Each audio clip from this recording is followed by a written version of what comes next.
No, I can assure you that the debriefing has taken place and it has been useful. The question that we are facing is that if the Maowadi leader had such a long press conference and he was on the phone to TV channels, why didn't you go and arrest him? Well, that's an old question. We will arrest him when we can. We will have to choose the time and place for that. You say you arrest him when you can. Now, Chief Minister Buddhadev Bhattacharjee in Delhi today met with the Home Minister P. Chidambaram. He had a press conference called Kishanji, quote, a murderer and a liar. Those are strong words. Mr. Sen, we're asking again, just how do you justify them talking and giving in to his demands? Well, he called him a liar for a specific reason.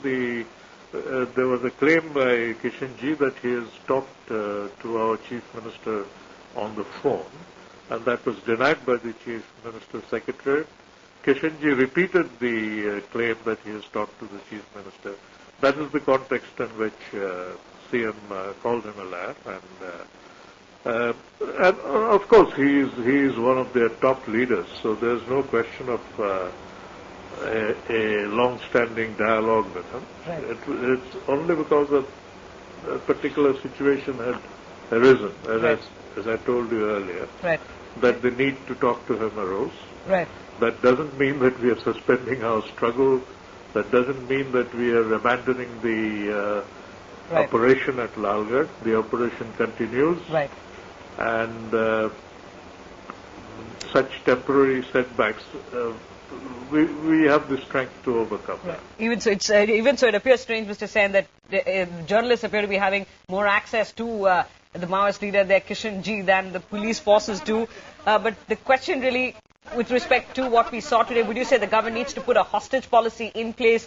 Because this kind of an attack on policemen has now become standard operating procedure, if one way, for Maoists, not just in Bengal, in other states as well.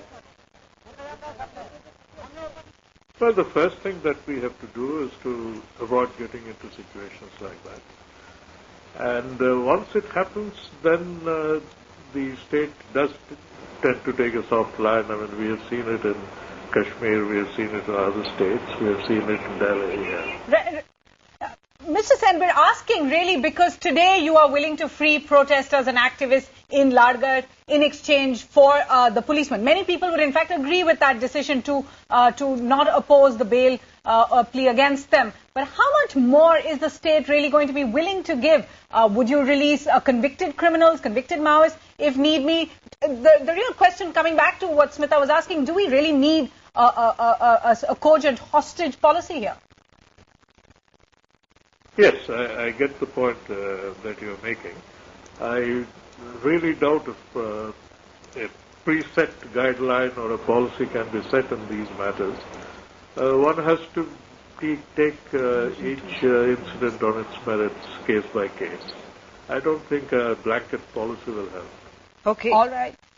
Mr. Ardhendu Sen, we'd like to thank you for joining us. The Home Secretary of West Bengal, Ardhendu Sen, admitting really here on CNN-IBN for the first time, yes, the government did speak to Kishanji for the release of the West Bengal policeman Dutta, who had been taken hostage. Yes, that activists had been freed by the government in exchange for that, and saying that really instead of a hostage policy, the state really has to look at a case-by-case Right. policy. Through the day, Secy, we've been hearing officials in the Home Ministry as well as the West Bengal government looking to deny these reports of a deal that has been cut with the Maoists, but the West Bengal Home Secretary confirming to CNN-IBN here on record that indeed was a deal to secure the release.